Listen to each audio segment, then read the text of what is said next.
Yesu ashimwe groupe b'amaso shengero ry'Imana mwese abadukurikirana hirya no hino ndabize mu bicu murabe Yesu agira ngo atuvyagire umwanya mwiza kugira ngo dusangire ubutumwa turagira ngo dusenge Imana tubanje gusangira ijambo ry'Imana riboneka mu byahishuro Yohana igihimba n'ici 16 umurongo n'uwi 15 ubutumwa bwiza bwawe ishengero ryaraburiwe ijambo rikomeye rivuga ngo ehe ndaza nk'igisuma mwene data ndagira ngo dusenge kugira ngo wowe nanje tuze dusangwe turi bazima dukomeye dushikamye turi mu mwami turiko turasenga turiko turavuga ubutumwa uyu munsi ndagira ngo dusengere umuntu yoba yacitse intege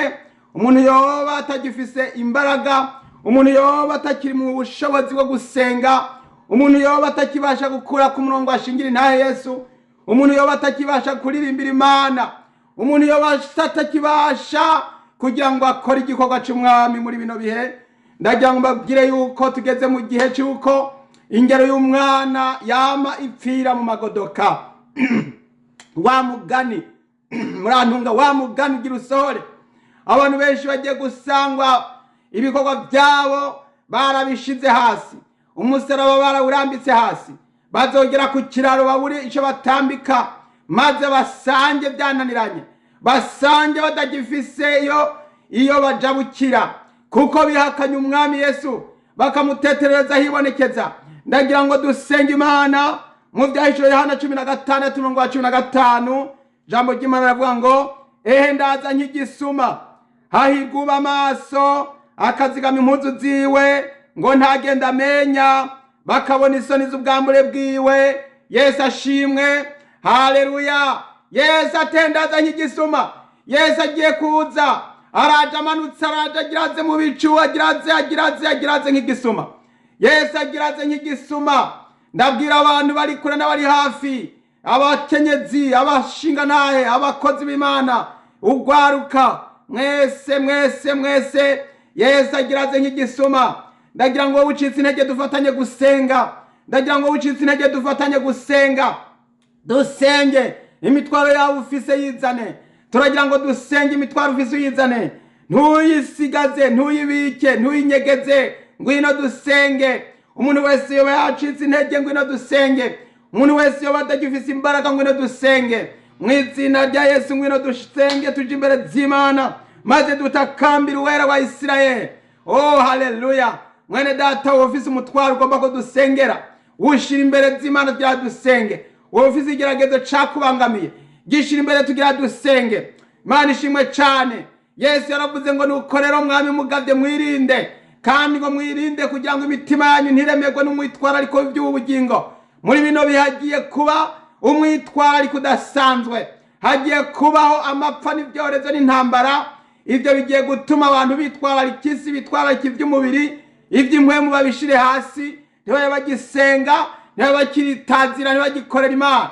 Yesu Kristo aragabishije umugeni wa Kristo aragabishije haleluya haleluya majambo y'Imana egome imbere yuko dusenga ngaya majambo Yesu yavugiye mu butumwa bwiza haleluya ubutumwa bwiza bwaruka igihimba nica 21 haleluya umurongo Imana ishimwe cyane umurongo wa 34 ubutumwa bwiza bwaruka gihimba nica 21 umurongo wa 34 hanyuma rero dusha twisengera Imana mwene data witegure kumva n'amajambo ngo ariko mwirinde kugira ngo imitima yanyu ntiremegwe no kudandahirwa no kuboregwa n'umwitwarariko w'iby'ubugingo ngo uwo munsi ntubaze ko giturumbuka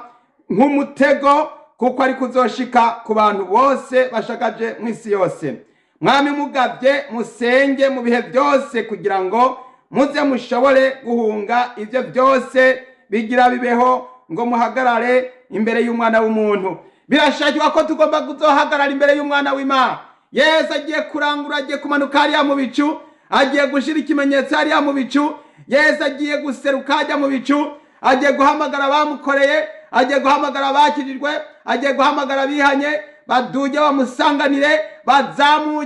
bazamuke bizoba nko mu kanya gato mu kanya nka gukubita urugohe aho inzamba y'iherezo izovugira abapfuye bakazuka batagishobora kubora natwe abariho duca duhindurwa tusanganire Yesu mu kirere aho zokwama turi kumwe n'umwami wacu Yesu.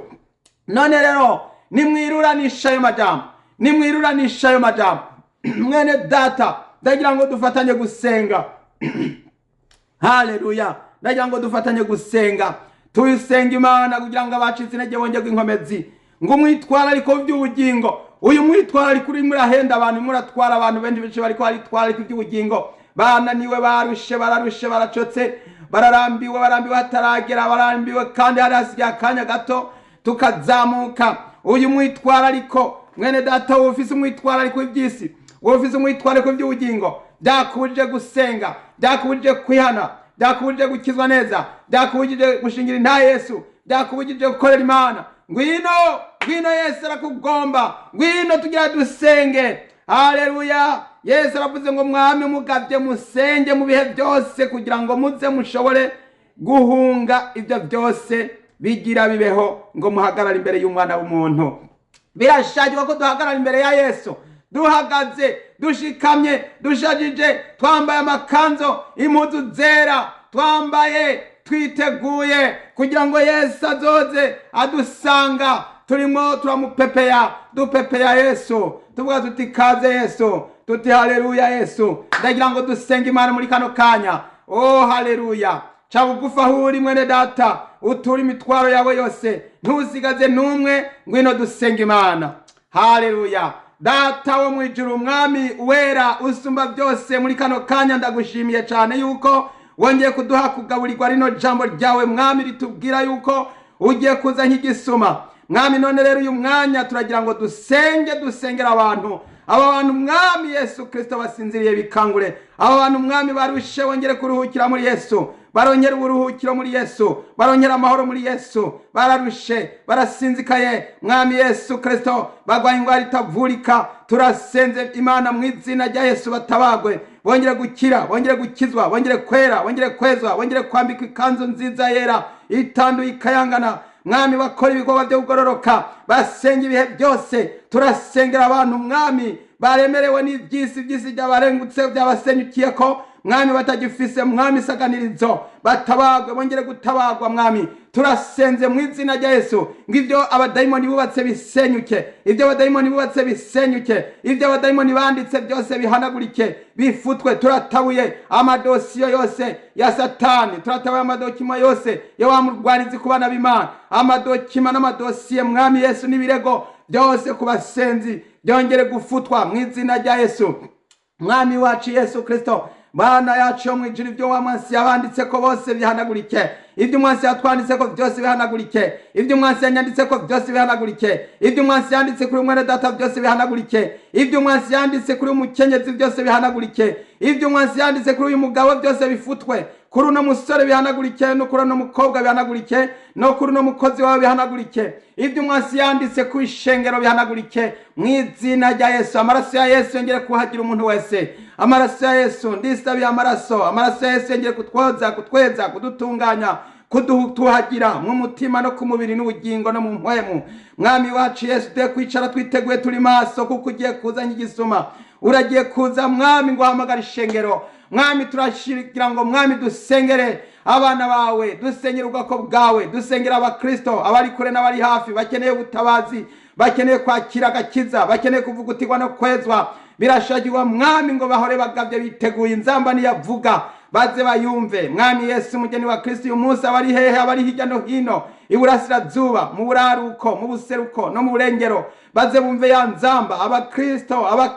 abakristo ndasengera abantu kwihana neza gukizwa neza batangure gusezera isi n'ibyaha n'ibicumuro n'ibigabitanyo byose babyirukane babisenye babisenye babyirukane babirandurane n'imizi byose bitekere bihunge biveho byose bihagarikwe byose bifutwe mu izina rya Yesu Kristo. Umuntu wese ariko arihebura ariko ariganyira ariko aridodomba muri kano kanya n'umwansi amuteye arimo aramuhwikira ndamusengera nk'umwansi amuveko mwene data abwira Satani uti mvako Satani mvako mu izina rya Yesu Kristo. Yesu Kristo nkuko wabwiye Satani ati mvako Satani muri cagiye wari kurageragerezwa mu bugaragwa uravuga ati mvako Satani nukorera ishengero ry'Imana no munsi rivuga riti mvako Satani abana b'Imana bavuge bati mvako Satani mu izina rya Yesu. Mwami waraduhaye ububasha bwo gusenda abadayimoni turasenze muri kano kanya dusaba Imana ngo iduhe ubushobozi bwo gusenda abadayimoni b'ubwoko bwose abadayimoni bose bibaza babishushanije hari abaza bishushanije mu mushusho isanzwe abaza bishushanije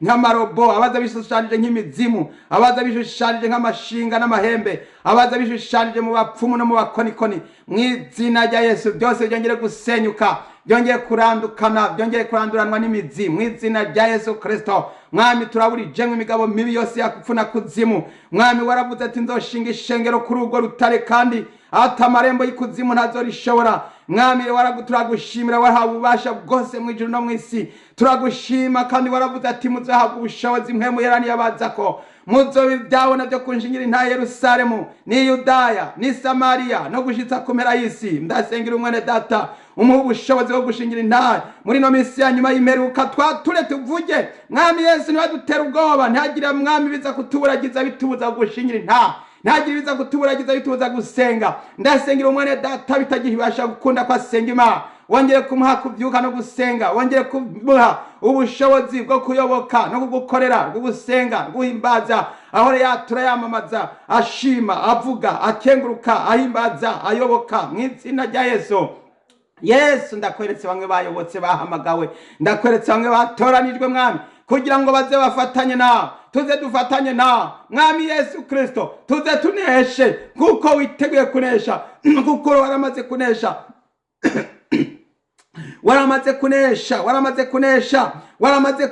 waramaze gutsinda mu izina rya Yesu. Mwami turasabye kugira ngo rero Mwami ude gutsinda Yesu ude gutsinda ude kunesha ude gutsinda mu izina rya Yesu.